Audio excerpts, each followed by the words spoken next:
Hello, everyone, and welcome to this May 2025 episode of What's New in Cloud FinOps with myself, Stephen Old, and my great friend, Frank Contrepois. Indeed. We are post FinOps X, but we're trying not to speak about things from FinOps X because we'll probably A, do an episode on it, but B, all the news that came out there will be in June. Yes. But it meant I would like to say we got to spend some time together, Frank, but you were busy and I was on a stand. Yeah, so we barely saw each other compared to usual. Yes. Usually we just go around together all over the place. It was a very different experience on the stand to being an attendee. Especially that they've moved them, the stand were down. So they were quite, I wouldn't say hard to reach, but they were not in your way, were they? They were not in your way. I think that's right. It was very AWS style. It was. Yeah, and other events, 100%. And also, I think the lack of sunshine was noticeable. We're used to gorgeous sunshine for the entire of FinOps X. So more people inside in different areas congregating and all this kind of stuff. We've got quite a lot of news, a lot of Azure news. And this week, me and you have both done a bit of Azure news, but I'm going to try to go through them. So some of them, listeners, I will be learning as we do them because Frank went into one of the documents and I went elsewhere. And interestingly, we've then gone through all 9 pages of releases and have then chosen different things as well. But there isn't much GCP, but there is some AWS. So without further ado, I'm going to have to do the noises, aren't I? I haven't set that up at all. Here we go. And it's instances and compute, and we have 2 which are very connected. So introducing 2 new Amazon EC2 i7-IE bare metal instances sizes. And so it is, let me see, where is it? The i7-IE instances for the 5th generation Intel Xeon scalable processors with 3.2 gigahertz all-core turbo frequency, whatever that means. Compared to the i3EN, so again, we've moved from 3 to 7, as we said last time. They're standardizing everything to 7. They deliver 40% better compute performance and 20% better price performance. So the price has increased. That's what you read. i7-IE instances offer up to 120 terabytes local storage. Is the highest in the cloud. And it's powered by 3rd generation AWS Nitro SSD, up to 75% better real-time storage performance, up to 50% lower storage I/O latency, etc., compared to the i3EN instances. So that was number 1. Number 2 is the Amazon EC2 i7-I. So without the E. We're just talking, so they are talking about this new one, powered by 3rd generation Nitro SSD, i7-I, up to 45 terabyte of non-volatile memory storage with up to 50% better real-time storage performance, 50% lower storage I/O latency, and up to 60% lower storage I/O latency variability. That's lots of stat that usually they don't give compared to the i4. So they've moved some i4i into i7i, i3 into i7. Anyway, yeah. So again, all-core turbo, 3.2 gigahertz. They offer the best compute and storage performance for x86-based things, delivered up to 23% better compute performance and 10% price, so again an increase. So yeah, I/O intensive, latency sensitive workloads such as transactional database, real-time and NoSQL databases, analytics, ML pre-processing for training, indexing, etc. Thank you. Well, yeah, indeed. Right. So public preview from Azure, network optimized Azure virtual machines, the DNSV6, the DNDSV6, the DNLSV6, the DNLDSV6, the DNLDSV6, the ENSV6, and the ENDSV6 are all now in public preview. Public preview or general preview, mate? Preview. So indeed. You'll have to repeat all of that again as they get released. Up to 3 times improvement in network bandwidth to CPU than the current generation. the Intel DID and the EV6 VMs, 2 times vNIC allocation on the smaller vCPU sizes, up to 8 times boost in connection per speed, up to 200 gigabytes VM network bandwidth, 192 CPUs, to 18 gig of over 18 gig of memory to each one of those. So yeah, and up to 400k IOPS and 12 gigabytes remote storage throughput. So just serious bandwidth and networking ones. So entirely network optimized, continuing the pattern that we see of moving through those. The other thing I saw is have I put this in the wrong place? I have put this in the wrong place. So remove that. I think that's storage, isn't it? The premium new V4 offering provide faster. It's processors. It's processors. Yeah. NVM local storage and memory optimized options running on the latest Azure hardware. Premium V4 includes sizes from 1 CPU. Oh yes. So this is the problem with how the Azure stuff comes up. This is for one of the services. I want to say like one of the app services. You've got new machines from V4s which are faster. I looked at the cost by generation. It's about an increase of 5 to 6%. I think it might be 6.25. But the main thing is these are public preview. The main thing is there's no savings plans on them, so you're having to pay on demand price for that benefit. Yeah. So, yeah. By the way, when you are far from the computer, the audio seems to go badly. Oh, really? I don't know if it's coming from the right mic. Oh, let me have a look. Well, it says it's on the right mic. Okay. Okay. Well, I will stay closer and try to avoid that. And the other one is a public preview from GCP, general purpose C4D machines, which offer local SSD machine types with up to 12 terabytes of titanium SSD. Learn more about them there, but we've got a lot of things to go through as well. Sounds, there we go. Databases, DBs, and AI. A little odd one I found initially was that you can get Microsoft Document DB Docker image, so you can load Document DB locally for development, which is a cost reduction. It's on the edge of a cost at the moment, but it's in VS Code, and I was literally using VS Code at the same time as reading the articles, so I thought I'd put that in. Power of marketing. Yeah. I mean, this is free Azure SQL managed instance offer. That was the next one. I thought we'd done this before, but it says added to the roadmap on the 21st of May. So Azure SQL managed instances, scalable cloud database with up to 99.99% availability.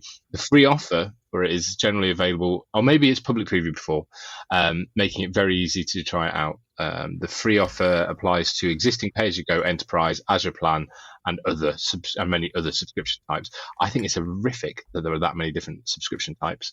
To your point earlier, the explained difference in them, but yeah.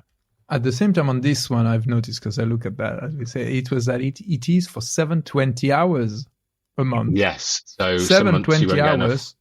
So you're not going to get enough. It's 31 days. So I used this, I used Azure SQL. Oh, no, hang on. Did I? Yeah, it was Azure SQL for Postgres. Mm-hmm. And can you still hear me okay? Because I've just realized I've leaned back. Yeah, it's fine. Yeah, okay. Strangely. Yeah. I put it on, and then I put some connectors to it, and I had not realized that the connectors was as expensive as they were, even inactive. So yeah, I was spending like on what was meant to be a free one, I was spending like $50-$60 a month because I left 3 connectors, even when I paused it, which might seem mad. Well, the interesting thing we say, you can turn it off. It's going to keep the credits, from what I understand, but it's 720, so you cannot keep it 24/7 on any month that is over 30 days. So 31 days kind of turned off, which was quite interesting for me. Yeah, cool, nice. And then generally available, migrate from Azure Cosmos DB MongoDB RU based to vCore based via the Azure portal. The vCore based gives you slightly better flexibility scalability, and allows it to go against your vCore reservations, I think, off the top of my head. And that's why this is useful. And it's now just very easy to move across. I trust you. Pardon? I trust you. Trust me. Yeah. It finishes off the article by saying, the vCore-based version offers more predictable performance and better cost management, enabling you to optimize your resources and enhance the overall efficiency of your database operations. I believe that's because of the vCore reservations. Oh, it's me again. Generally available. Yeah, do you want to do this one? Because this is I can do this one. Let me open it. So I found it interesting because it is generally available support for AWS Bedrock API in API gateway capabilities in Azure API management. And so it was quite interesting to see just in that same title, all the things, AWS and Azure. At the same time, I thought that was FinOps relevant anyway, because it is that collaboration. When you start talking about multi-cloud, you start managing them, it seems that the vendors are going there. Should that have been into the non-AI, but into the FinOps bit? Potentially, but overall. So announcing expanded support for AWS Bedrock model endpoints across all generative AI policies in Azure API Management API Gateway. This release enables you to apply advanced management and optimization features such as token limit policy, token metrics policy, and semantic caching policy to Bedrock models. So what I found interesting in this short article or paragraph really is that it seemed that you can put some limitations from Azure. The question is, can you put those same limitation on AWS? Yeah. So is this an added feature to Bedrock coming from Azure? That would be first. I didn't go into the investigation full detail, but I think that is an interesting, even just model. Yeah. That is interesting, isn't it? Final one is a public preview. You can enable reservation sharing for cloud TPUs as GCP.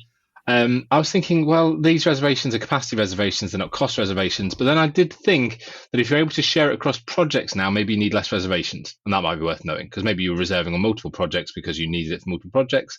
Now you could manage it more in series.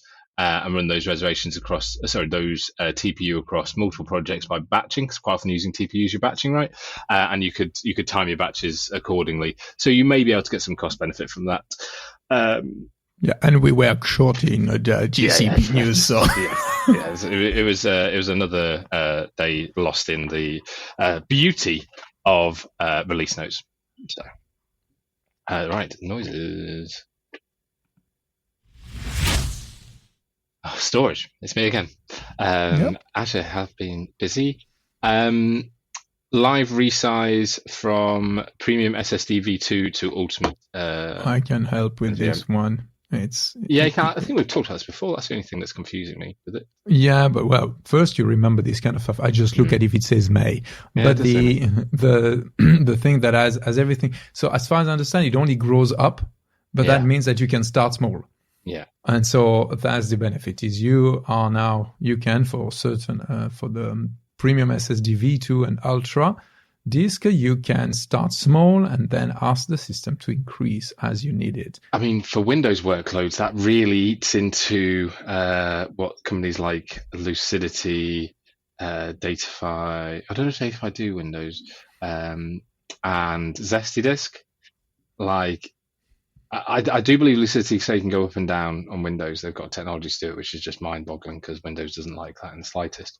But this further kind of points to that direction that we're seeing of them eating vendors' breakfast, right? Or tooling's breakfast.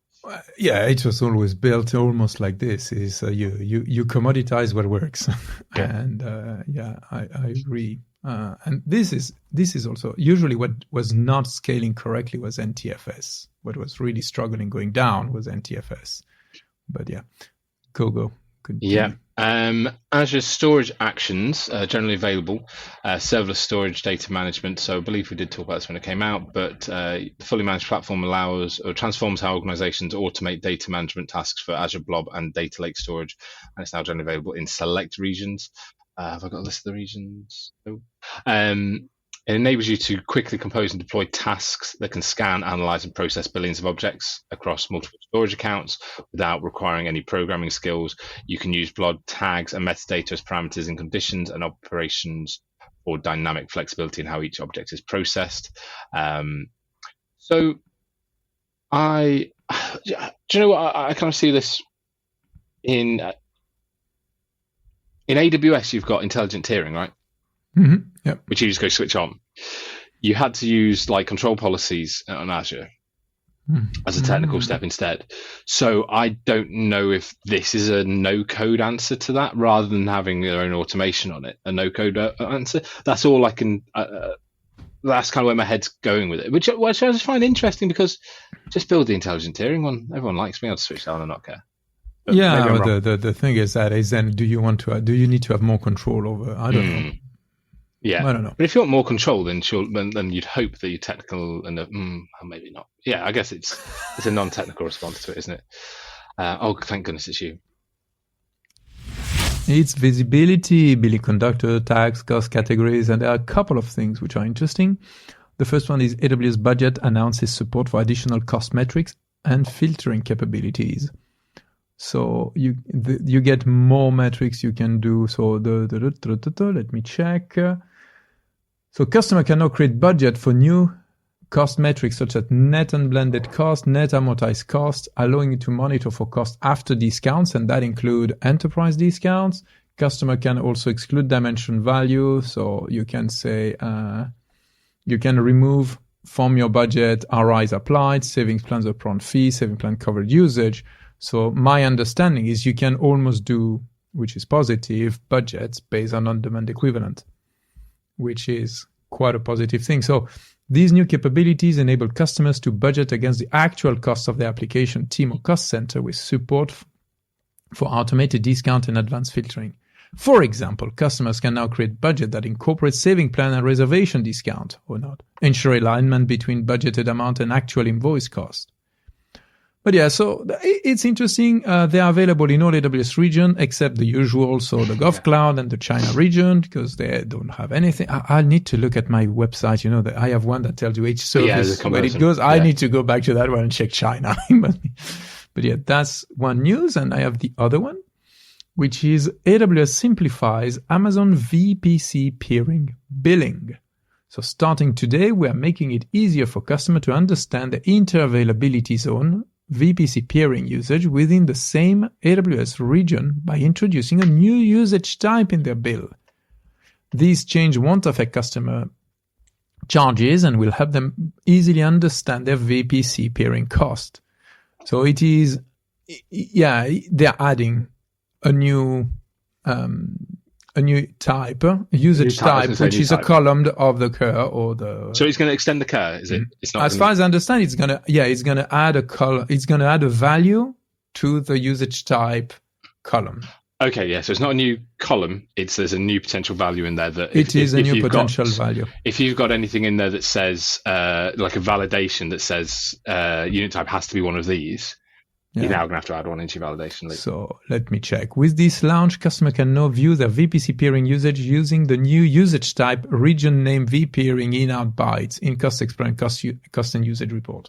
So yes. Yeah. So it's probably moved from usage to or just network traffic to something more relevant. Nice. So that was me. I think next is yours. Yes. A delightful one that you found. A limited preview export to Microsoft Fabric. So they announced in 2024 a limited availability of exports to Microsoft Fabric. With this new feature, you can export your cost and price data directly into Microsoft Fabric, saving you time and effort to ingest cost into Fabric from your storage account. So basically just cutting out the blob storage. Yep. You can configure it directly, and the instructions provided in this form, it says, so you can get that directly. And you know they're really pushing Fabric, everywhere at the moment. The other update that came out was the enhanced cost management exports in general. So this release improves how customers automate and analyze cost and usage data. Key enhancements include expanded dataset support, so price sheets, reservations, recommendations, reservation details, reservation transactions, flexible export formats. and it has Focus in it. But it has Focus version 1.0, which for the 2nd of May 2025, I'm quite surprised it's not on 1.1. Exactly. But I think also when I was looking at the new Focus, that on the compared to AWS, Azure has added lots of new stuff. They've added lots of columns. Sorry. Whoops. I thought you had paused. There we go. Yeah, it's you next, isn't it? I'd got that wrong. Yeah. Commitments.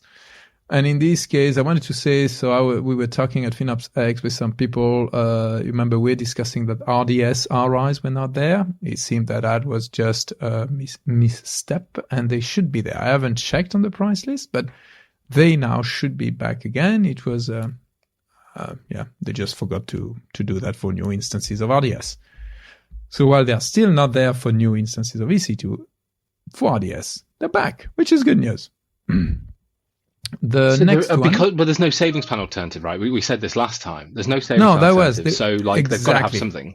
That was the thing. It was a worrying trend to say you are removing savings, you are removing RIs, but there is no other option. Anyway, so that was I don't know how you say when you get it wrong, where you forgot something, but now it should be solved. An oversight. Brilliant. Well done. Next is announcing serverless reservation, a new discounted pricing option for Amazon Redshift serverless. And so Amazon Redshift now offers serverless reservation for Amazon Redshift serverless, a new discounted pricing option that helps you save up to 24% and gain greater cost predictability for your analytics workload.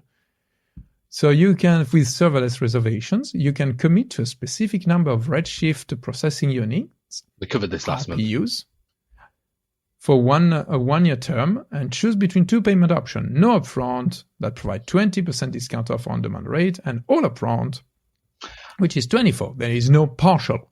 I think we've just found the problem with our new format of switching between us who does which cloud each month. Is that you don't know what was done last month on that cloud. We covered that last month. It was an April news. Well, yeah, by the way, posted on 22nd of April. Yeah. I completely missed that one. That's fine.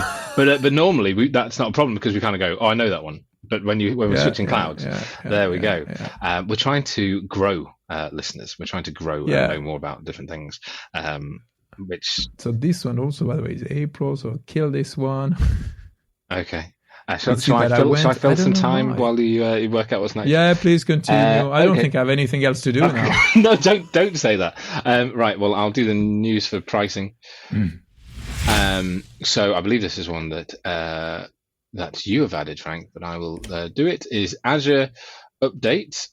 Public preview, new free tier in the Azure API Center. So the center is transitioning from a 90-day free trial period to offering a full free tier by the sounds of things.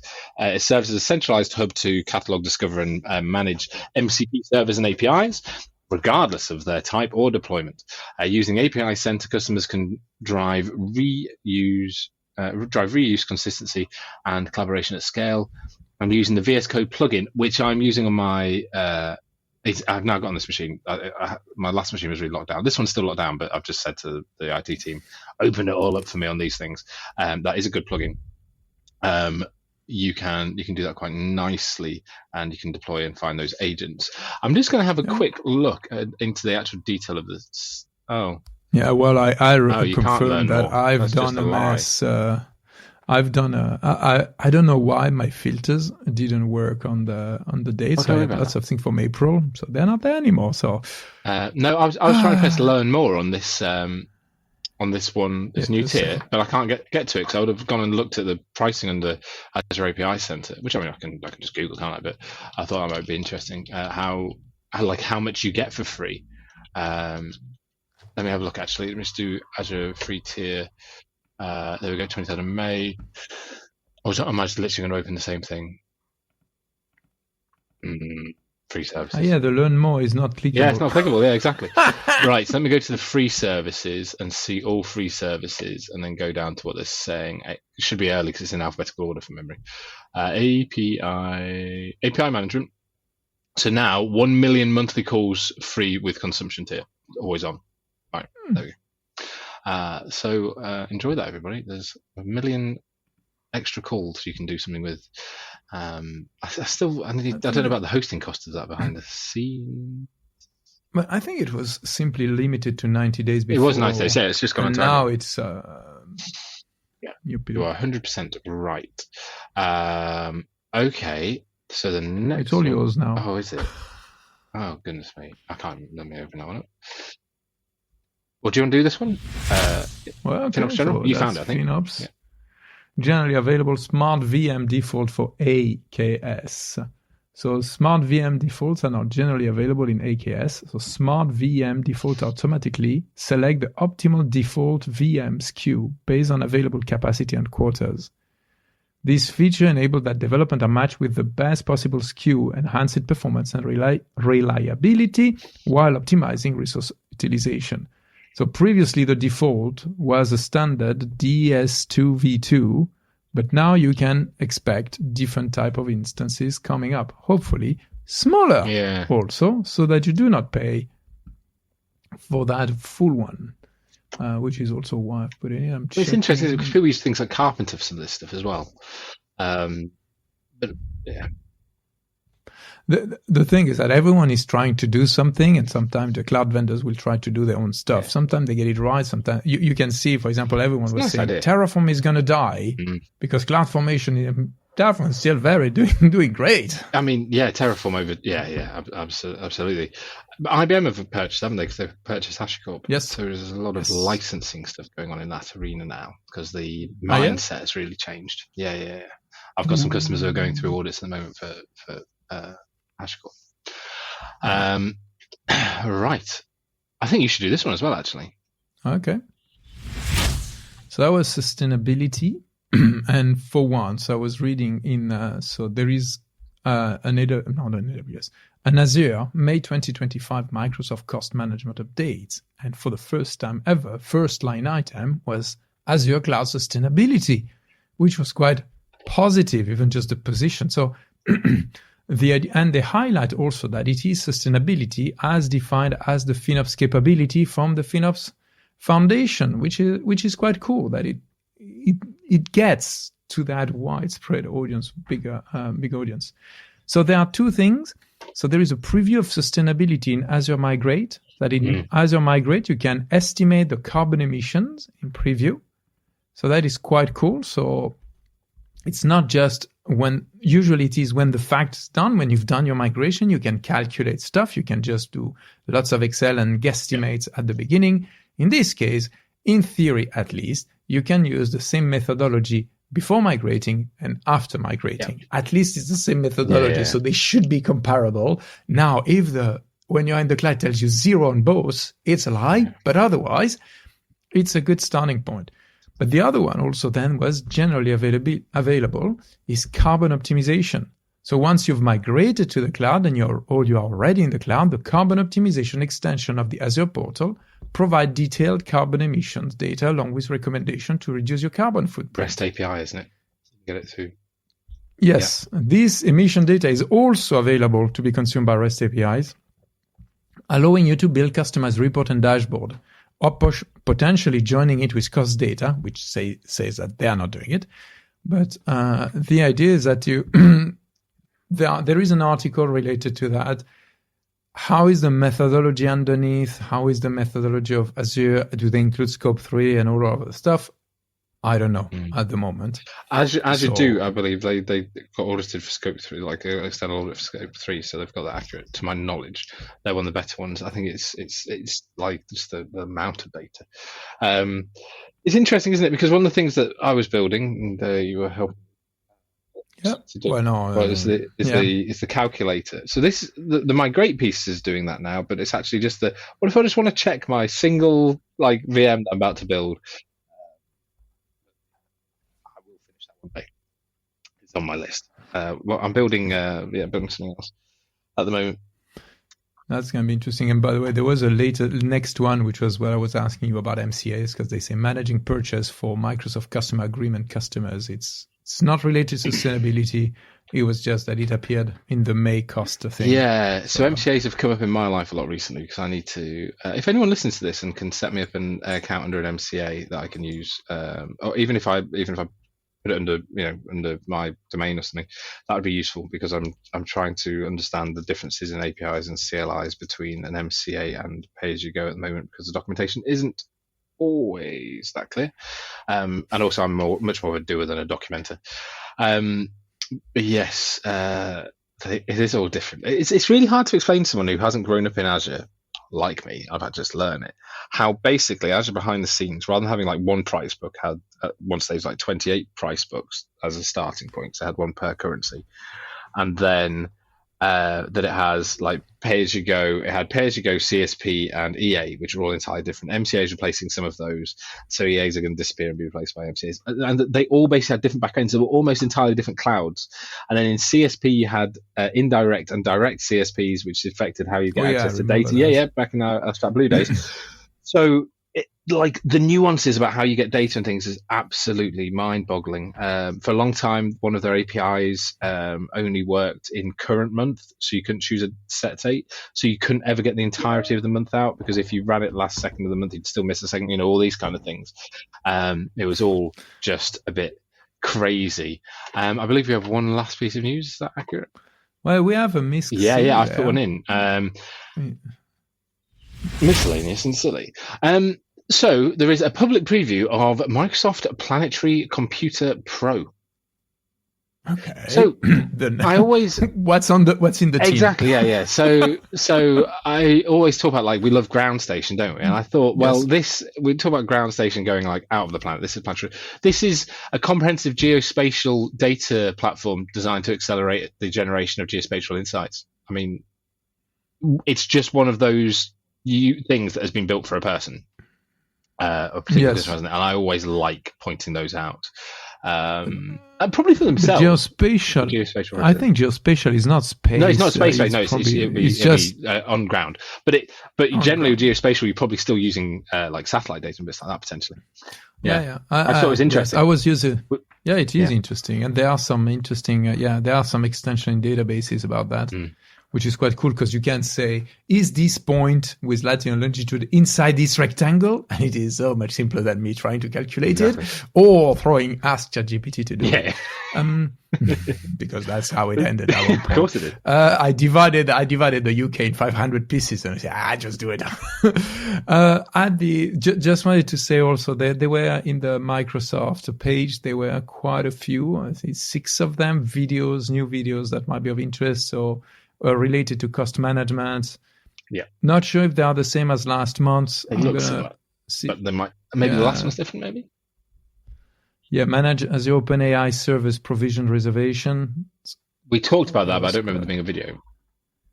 No, me neither. So anyway, on those, I will, and porting your data. Yeah, they seem to be the same. I'll put they are the same as last month, +1. I will copy paste into the episode description so you users can try to click on them if you are interested. Nice. And we've got 2 minutes left. Well done. Because there's some detailed stuff there. And do you know what? I sometimes worry if people kind of say, do you know what I like about it? Is you don't just read out the news, you actually talk about it and have some insight. And sometimes I go, I don't think I've got any insight. But today I felt like we had some insight, Frank. Yes, and then if they are correct, let us know. There is no quality guarantee on our insights.